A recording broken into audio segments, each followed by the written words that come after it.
quay luôn xong. Có quầy tiền mẹ đi từ nhà xuống có vài chục. Rồi bắn cho mua. Hôm qua mình ngã mà hết quần áo lại.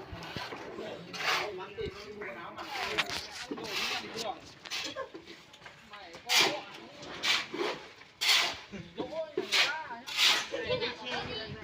Rồi. Ai. Con này của rồi vậy rớt rác rồi. Mày trông để tao đẻ đứa nữa à? Thế nào?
Còn kia cái tán nó cơ bây giờ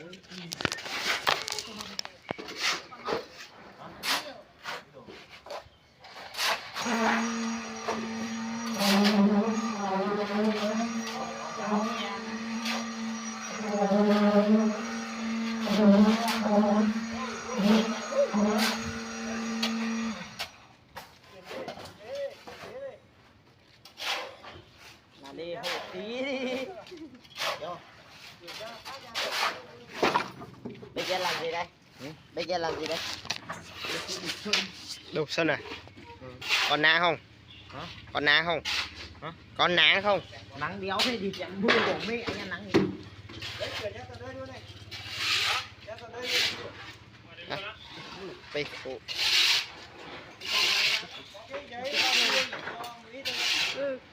Thừng về giống lồn sướng.